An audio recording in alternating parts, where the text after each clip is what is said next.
saben, bueno, ya hace un rato con la pastora Tati seguramente ya empezaron con el tema, el primero y segundo tema del manual de la vida espiritual, ¿sí? Entonces es un nuevo manual, ya seguramente en estos días el pastor ya les hará llegar también el examen del manual anterior. Bueno, ya echa a perder la casa. ¿Otro? Y te falta, ¿eh? Entonces, pues ustedes saben, de esto se trata, tenemos que leer mucho, esa es parte de también nuestra labor y de esa manera pues también nos va ayudando a poder aprender más, ¿no? Entonces, es el manual de la vida espiritual para que también ya si no lo tienen, lo adquieran, ¿verdad? La verdad y puedan leer bien. ¿Qué es lo que vamos a aprender en este manual? Pero principalmente, como su nombre dice, la vida espiritual es lo más importante, ¿verdad? Que dice que es lo que nos va a iluminar, ¿sí? Dice, ilumina la manera práctica de incorporar la espiritualidad a la vida personal, ¿sí? Y al ministerio. Dice, se estudia el poder de la oración ilustrada a través de las escrituras como base de una vida verdaderamente victoriosa en comunión con la voluntad de Dios. Entonces esa es la finalidad del manual, que nosotros podamos estudiar principalmente la oración, porque eso nos va a ayudar aquí a nuestra vida espiritual. Entonces, a través de este manual, lo que vamos a estar estudiando son las diversas oraciones de los diversos personajes que habla la Biblia. A lo mejor no todos, pero los principales, ¿no? Entonces, ya ahorita seguramente la pastora ya les habló de lo que es la oración, pero bueno, vamos a retomarla porque es un punto principal, ¿no? ¿Qué es la oración? Yo les preguntaría, ¿qué es la oración o qué entienden por la oración? Es una comunicación con Dios. Ok, comunicación con Dios, sí. Ok, conversación personal, ¿no? Con Él. Sí, porque así puede haber infinidad de personas que estemos orando al mismo tiempo, pero la oración y la comunicación es personal. Uno, Dios con nosotros y uno, ¿verdad? Entonces así es, efectivamente. Entonces, nada más para poder retomar el punto. Nosotros vamos a ver el punto 3, yo puse 2, es el 3, punto 3, ¿verdad? Es el 3, perdón. Que se llama Esenciales en la oración. Ahí creo que en su manual no viene numerado, pero bueno, es el tercer punto que viene ahí donde dice. ¿Sí? Entonces, para que lo ubiquemos bien. Entonces, aquí podemos decir que la oración, ¿para qué nos sirve? Pues sabemos que esto, si nosotros tenemos un ministerio, o aunque no lo tengamos, esto nos va a ayudar precisamente para nosotros crecer, ¿verdad? Crecer en la comunión y en la relación con Dios. Entonces es por eso que es importante. Entonces aquí el autor nos habla que es precisamente para entender más del ministerio, del poder y la necesidad que tenemos de la oración, porque eso nos va a ayudar a crecer. ¿Vale? Bien. Vamos entonces ya directamente al punto 3. Y aquí el expositor del manual pues nos dice que normalmente nosotros hay veces tomamos como, pues a menudo de alguna manera nos identificamos con ciertos personajes de la Biblia que tienen una forma de orar, ¿sí? Una forma de oración, que cada quien a lo largo va a adquirir uno su propia forma, ¿verdad? Pero como sabemos en Mateo 6, ahí cuando el Señor Jesús enseña a orar a sus discípulos, entonces ese es el modelo de alguna manera esencial y el principal. Pero bueno, vemos que a lo largo de la Biblia, del Antiguo Testamento y el Nuevo Testamento, hay diversidad de oraciones. Y entonces eso es lo que vamos a hacer en este curso. Nos vamos a estudiar precisamente la oración de Jacob, ¿sí? La oración que tuvo Jacob. Pero bueno, pues para empezar y adentrarnos un poquito, ¿quién fue Jacob? ¿Alguien sabe quién fue Jacob? ¿No? Bueno, sabemos que Jacob fue hijo de Isaac, ¿no? Que él tuvo un hermano mellizo, un hermano gemelo, y que él le robó la primogenitura a Esaú, que su hermano era Esaú, ¿verdad? Y dice que se lo robó por un plato de qué, de lentejas, ¿no? Fue engañado, ¿no? Lo engañó, pero bueno, él aceptó el sitio de cuenta, ¿no? Entonces sabemos que la progenitura es muy importante, es el primero, ¿no?, de los hijos, pero él fue el segundo, ¿no? Pero sin embargo, dice que Esaú pues estaba hambriento, venía del campo, etcétera, y entonces cambió un plato por un plato de lentejas su primogenitura. Así es, gracias. Entonces, de aquí nos habla precisamente, ahorita que vamos a ir a Génesis 32. En Génesis 32, pues nos habla de la oración que hace Jacob, ¿sí?, cuando el Señor le dice que tiene que regresar él a Canaán. Porque sabemos, y aquí nos dice el manual, ya con detalle ustedes ya lo leen, dice que Jacob, después de 20 años de vivir con su tío Labán en Siria, regresa a Canaán, y sabemos que ahí estaba su hermano. Entonces, la última vez o el último encuentro que tuvieron estos dos hermanos fue cuando lo engañó y le robó la primogenitura, ¿sí?, que fue engañado. Entonces, ¿ustedes cómo creen que Jacob, en qué posición estaba en ese entonces Jacob cuando le roba la primogenitura a Esaú? Y él pues realmente estaba enojado, Esaú. ¿Por qué? Porque él salió corriendo, dice que salió corriendo cuando él se enteró que le había robado, ¿no?, la primogenitura. Entonces, pues desde esa vez no se veían. Entonces, el contexto ahí de la Biblia habla precisamente de que él ahora va a regresar porque así se lo está pidiendo el Señor, después de 20 años. Entonces no se habían visto. Entonces es como, por ejemplo, si uno en un momento dado en el pasado se molestó uno con alguien o tuvo una contienda y dejó uno de verse, y después de cierto tiempo lo vas a ver, ¿cómo lo tomarías? A lo mejor ¿cómo dice ahí? Con gusto, pues no tanto. Yo creo que no. Vamos a suponer que quedaron mal en una situación y ahora lo vas a enfrentar o lo vas a ver, pues ahí entra la incertidumbre de cómo lo van a recibir, ¿no? Y más si en este caso le robaste lo principal, ¿no? Pues él estaba temeroso. Entonces la oración habla de eso, cómo él ora ante Dios y le pide y le suplica. Pero vamos a ver cómo ora, ¿no? Entonces dice que Jacob en ese entonces pues estaba inmensamente bendecido. Dice aquí el manual que tenía pues cantidad de ganado, tenía camellos, tenía riquezas, ¿sí?, en ese entonces. Y también estaba ya casado, tenía 2 esposas y tenía 11 hijos. ¿No? Pues así se acostumbraban, 11 hijos. Estaba bendecido. Entonces dice que él estaba precisamente temeroso, aquí lo llaman como que estaba agitado al saber pues realmente que se iba a encontrar con su hermano Esaú, ¿verdad?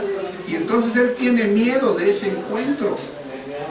Entonces recuerda, como les decía, él recuerda la última vez en que vio a su hermano cuando le engañó quitándole la primogenitura, ¿sí? Y típico, pues salió él corriendo de ese lugar y fue la última vez en que lo vio. Entonces ahora que viene, pues no sabe cómo lo va a tomar su hermano. Entonces vamos a Génesis 32, hermanos, por favor, capítulo 32, versículo 1, y vamos a ir leyendo.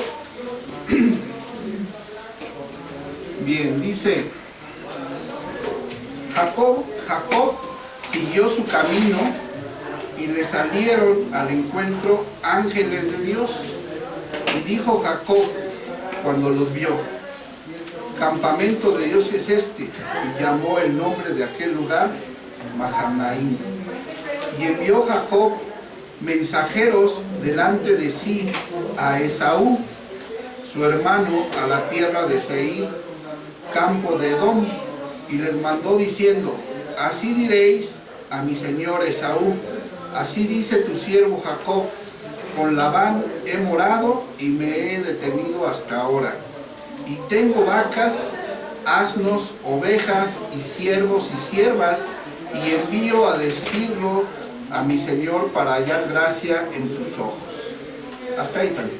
Entonces, aquí lo que está diciendo Jacob es que él estaba temeroso de cómo iba a tomar su hermano ese encuentro, y entonces él le manda a decir que pues que él está prosperado, que él está bendecido, y que él pues para poderse acercar a él le manda un presente, por decir así, un regalo. Sí, no, porque pues, después de lo que pasó, pues cómo te vas a presentar. Entonces él le manda, ahí dice que son 200, déjenme ver, 200 cabras, ¿sí? 200 cabras, bueno, le mandó una cantidad tremenda de ganado, ¿sí? Como un regalo.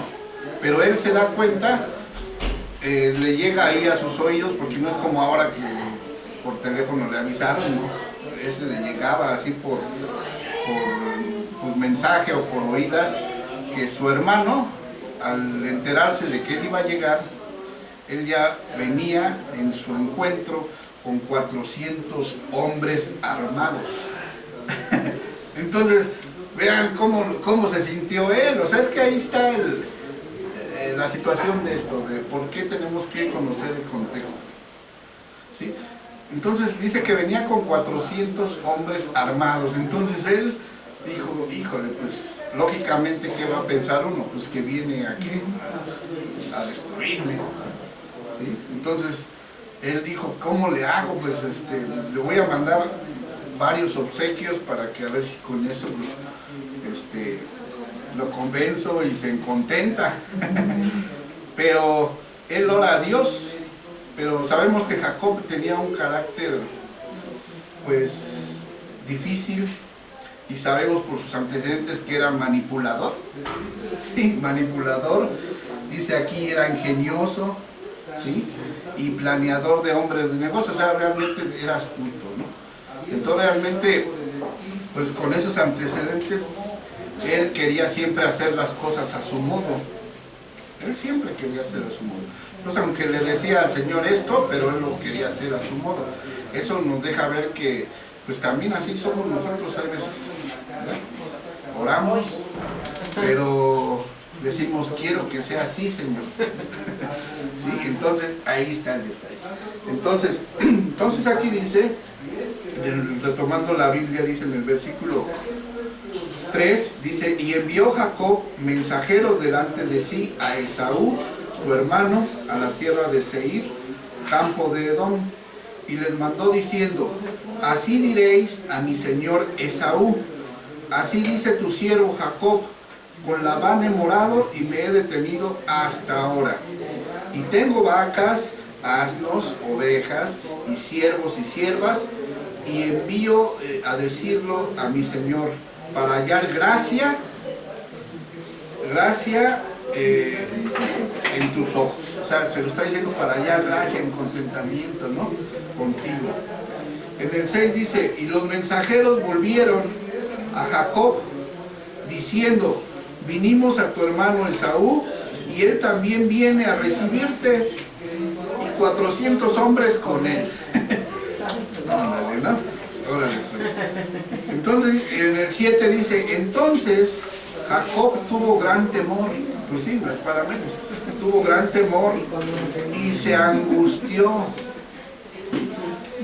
y distribuyó el pueblo que tenía consigo, y las ovejas y las vacas y los camellos en 2 campamentos. Entonces lo dividió en 2 campamentos, ¿verdad? Y dijo, si viene Esaú contra un campamento y lo ataca, el otro campamento escapará. Entonces esa fue la estrategia que él tomó, dividir el campamento en 2, su ganado y todo, y por si venía su hermano y atacaba el primer campamento, pues él se escapaba por el otro. No, eso es lo que él tenía en mente. Entonces, podemos ver aquí, en el versículo 9, y dijo Jacob, ahí es cuando entra la oración, cuando Dios ora a Dios, y dice, y dijo Jacob, Dios de mi padre Abraham, y Dios de mi padre Isaac, Jehová, que me dijiste, vuélvete a tu tierra y a tu parentela, y yo te haré bien. Entonces ahí vemos parte de la oración, que primero, pues, cómo se presenta, qué es lo que hace Jacob cuando ora a Dios. Pero realmente vemos que él enaltece a Dios, ¿no? Y le dice realmente, pues, que él es su Dios, ¿no? Entonces, eso es lo que vamos a analizar, ir viendo las oraciones, en este caso de Jacob, y qué tan, de alguna manera, bueno o malo fue como él hizo esa oración, porque de eso se trata, para que nosotros podamos en un momento dado también poder orar correctamente, porque ya sabemos que nosotros no lo hacemos a veces como debe ser, ¿verdad? Como cree uno que es correcto, y también el Señor mismo dice que, pues, a veces si dice, ¿cómo dice? Que uno ora como conviene, o sea, realmente no, porque no sabemos. Bueno, y dice en el versículo 10, menor soy yo que todas las misericordias y que toda la verdad que has usado para con tu siervo, pues con mi cayado pasé este Jordán, y ahora estoy sobre 2 campamentos. Entonces, pues ahí vemos, ¿no?, que él engrandece primero a Dios, ¿sí?, a través de que dice, Dios es mi padre Abraham, ¿verdad? Y Dios es mi padre Isaac. Jehová, que me dijiste, vuélvete a tu tierra y a tu parentela, y yo te haré bien. Entonces sabemos ahí que esa promesa ya se la había dado aquí a su padre, ¿no?, de que dice, vuélvete a tu tierra y tu parentela, y yo te haré bien. Entonces, ahí hay una promesa que a veces, por ejemplo, nosotros dejamos de ver, ¿sí? A veces no la vemos. Aquí, por ejemplo, Jacob, cuando Dios ya le había dicho que se volviera a su tierra y a su parentela, y yo te haré bien, desde ahí ya le estaba, ¿qué?, prometiendo. Y él, cuando ve las circunstancias de que viene su hermano con 400 hombres, él, pues, le da miedo, cuando el Señor ya le había anticipado que él iba a estar bien. Y así nos pasa, por ejemplo, a nosotros, ¿no? El Señor ya nos ha dado promesas, nos ha dicho que, pues, que confiemos en Él. Pero ¿qué pasa ante las circunstancias, las adversidades? Pues nos atemorizan, y de repente, pues, se pierde uno eso, se enfoca uno de eso, y entonces ve uno el problema, no ve uno a Dios, y es cuando empiezan las situaciones, ¿verdad? Sí. Exactamente, hermano. Sí, se hace chiquita. Así es. Entonces ahí podemos observar. Entonces dice, aquí en el manual, en la página 14, dice, ahora de acuerdo al Nuevo Testamento, esta es la manera correcta de comenzar a orar, ¿sí? Dice, no se enfoque a sí mismo, a sus circunstancias o a sus problemas, sino cuando ores, comienza con Dios, ¿sí?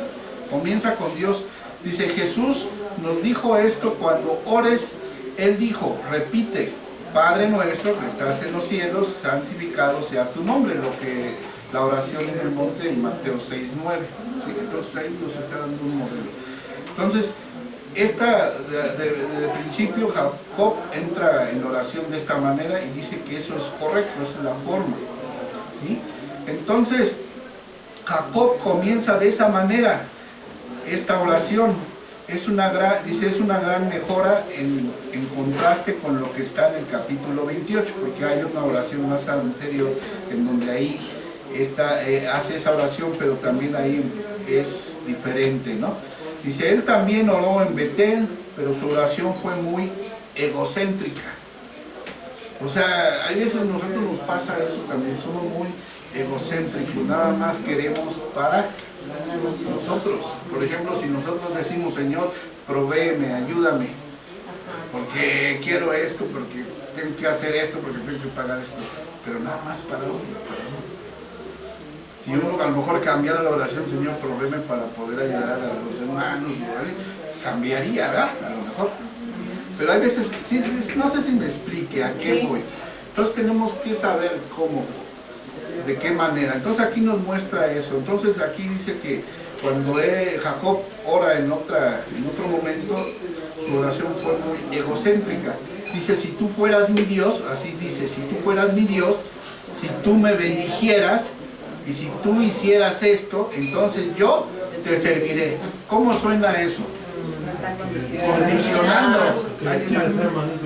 Así es, ¿no? Entonces, así como que si me bendices, entonces sí te sirvo. Lo haré a cambio de...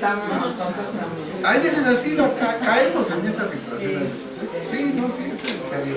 Y luego en general porque lo hemos hecho. Entonces ahí nos da ese ejemplo. Dice, si tú fueras mi Dios, si tú me bendijeras, ¿sí? Si tú me bendijeras, si tú hicieras esto, o sea, ya le está diciendo lo que tiene que hacer Dios, entonces yo te serviré. No, pues no es así, ¿verdad? Entonces ahí se oyó muy, como dice, muy egoísta, muy nada más él, para él, ¿vale? Dice, esta es una oración típica. Dice, esta es una oración típica de un recién convertido. Sí, porque cuando nosotros llegamos así lo hacemos. ¿Sí? ¿Sí? Que se enfoca, dice, de un recién convertido, que su enfoque está hacia sí mismo nada más. Pero ahora Jacob ha aprendido a comenzar con Dios, a comenzar y a hablar con Dios y con sus promesas, ¿verdad? Él recuerda, tú eres Dios, que me dijiste, regresa a tu país y yo te haré bien. Y así comienza con la promesa divina y enfoca en el carácter divino. Entonces realmente así es como debemos nosotros empezar, ¿no? No condicionar al Señor. Entonces, ahí en la oración, cuando Jacob dice, menor soy que todas las misericordias, no sé si sea en el 10, sí, en el 10 cuando dice, menor soy que todas las misericordias y que toda la verdad que has usado para con tu siervo, que con mi bordón pasé este Jordán y ahora estoy sobre 2 cuadrillas. Entonces ahí podemos ver su indignidad personal de Jacob, ¿sí? Que como que está diciendo como, veme aquí como estoy ahorita, ¿no? Entonces, no sé si le alcanza a ver el sentido, cómo lo está diciendo. Entonces, dice aquí, es un reconocimiento abierto de parte de Jacob de que él no merece esto, pero Dios se lo ha dado de todas formas. Entonces hay cosas que nosotros pasamos y luego decimos, Señor, pero yo no quería esto. Pero dice el Señor, de todos modos tienes que pasar, ¿no? Y a veces uno, pues sí, ¿no? Uno no entiende o no comprende porque, bueno. Dice, después Jacobo hace su petición y es específica y definitiva como todas las buenas oraciones que deben de ser, ¿verdad? En el versículo 11 dice, ahí sí ya entra la petición. Dice, líbrame ahora de la mano de mi hermano, ¿sí? De la mano de mi hermano de Esaú. Así es, esa es parte del versículo 11. Entonces ahí pues estamos viendo cómo él ya le está pidiendo al Señor en específico, porque a veces, bueno, hay veces yo, bueno, pero son muy, como dicen, muy rolleros, ¿no? Mucho. Y a veces no es necesario tanto, ¿verdad? Es ser específico. Él está así diciendo, líbrame, o sea, ese era el punto, líbrame pues de la mano de mi hermano, porque yo no sé cómo va a venir. Ese es el punto. Entonces ahí está bien, vemos algo bien correcto. Luego dice, con ello viene un reconocimiento abierto también de temor, dentro del mismo versículo 11, enseguida dice, porque le temo, o sea, él reconoce que está angustiado, o sea, le temo, estoy en esa situación. Dice, ¿no vengo acaso y me hiera la madre, dice, no venga acaso y me hiera la madre con los hijos. O sea, él está atemorizado de que venga a atacarlo y pues él va a venir contra todos, ¿no? No nomás con él, sino contra sus hijos, sus esposas y toda su gente. Entonces, ahí vemos que realmente reconoce el temor ante Dios. Dice, esa es una gran manera de orar. Hay reconocimiento de que está en dificultad y necesita ayuda. Jacob lo indica en una forma definitiva. Él no es indefinido o inseguro, o sea, él no está titubeando, él es seguro en esa parte, ¿sí? Porque dice, bendíceme Señor, ayúdame en una forma general, dice, ora y dice, líbrame de la mano de mi hermano Esaú, porque temo que me elimine a mí y a mi familia. Después en el 12 dice, le recuerda a Dios la promesa divina, ¿sí? Lo que le había prometido Dios. Y dice en el 12, y tú has dicho, yo te haré bien, y tu descendencia será como la arena del mar, que no se puede contar por la multitud. Entonces ahí él le recuerda la promesa, ¿no? Así como diciendo, tú dijiste, entonces bueno, ahí ya la está viendo. Entonces, dice, Dios le había dicho esto primero a Abraham, ¿verdad? A su papá. Se lo dijo otra vez a Isaac, perdón, a su abuelo y luego a su papá Isaac. Y evidentemente también a Jacob. Así que Jacob le recuerda, Señor, Esaú está amenazándome para matarme a mí y a mi familia. Pero tú has dicho que mis hijos van a ser más numerosos que la arena del mar. Se puede ver un reconocimiento de que Dios ha predominado en la posibilidad de la maldad en la venida de Esaú, ¿sí? Entonces ahí vemos que él se aferra a esa promesa, ¿no? Cuando le dice, tú me dijiste. Entonces así también nosotros podemos tomar las promesas que el Señor nos ha dado, ¿no? Que cuando uno está en circunstancias difíciles, hay veces en el problema, en medio de la circunstancia, el problema, uno piensa que está uno solo. Y es cuando Dios más está ahí, ¿verdad? Porque dice, ¿qué dice la palabra? Que yo estaré contigo hasta los últimos días, hasta el fin del mundo. Así es, en otras palabras. Entonces, se nos olvida a veces eso, ¿sí? Entonces, eso es lo que a nosotros nos va a hacer pues crecer en lo espiritual y tomar esas promesas y creer que realmente el Señor está ahí, ¿verdad? Bien, entonces dice, esta es una oración maravillosa, salud, como ya he dicho, es correcta teológicamente, o sea, es correcta teológicamente y es fraseada muy elocuente, pero en realidad fue una pérdida total de tiempo. Ay, híjole, a ver, ¿por qué? Dice la próxima sección indica que Jacob aparentemente no creyó una palabra de ella, no en su corazón, ya que ahora veremos la historia de cómo él hizo preparaciones completas para apacentar la ira de su hermano. Entonces lo que les decía hace un ratito, si el Señor le dijo que iba a estar bien, y él aún le recuerda al Señor, es que tú dijiste que yo iba a estar bien, y luego él agarra y dice, voy a hacer le voy a mandar a mi hermano ovejas, cabras y todo para contentarlo. Entonces, no confió, dentro, como dice aquí, dentro de su corazón, no confió. Entonces, por eso aquí el autor dice que en realidad fue una pérdida esta parte, la verdad, no tenía sentido, ¿sí? Porque, como dicen, a veces queremos ayudarle a Dios y no dejamos que Él obre, ¿sí? Entonces, dice, él hizo preparaciones completas para aplacentar la ira de su hermano, para calmar la situación y que estuviera bajo su control. Entonces ahí podemos observar en el versículo 13, si seguimos leyendo, del 13 al 15, dice, y durmió allí aquella noche, y tomó de lo que le vino a la mano un presente para su hermano Esaú, 200 cabras y 20 machos cabríos, o sea, 220 cabros, 200 ovejas y 20 carneros, o sea, otros 220. 30 camellas paridas con sus crías, 40 vacas y 10 novillos, 20 asnas y 10 borricos. ¿Ya? Ya con eso tengo yo, pues ya. Imagínense ese Tenía mucho miedo. presente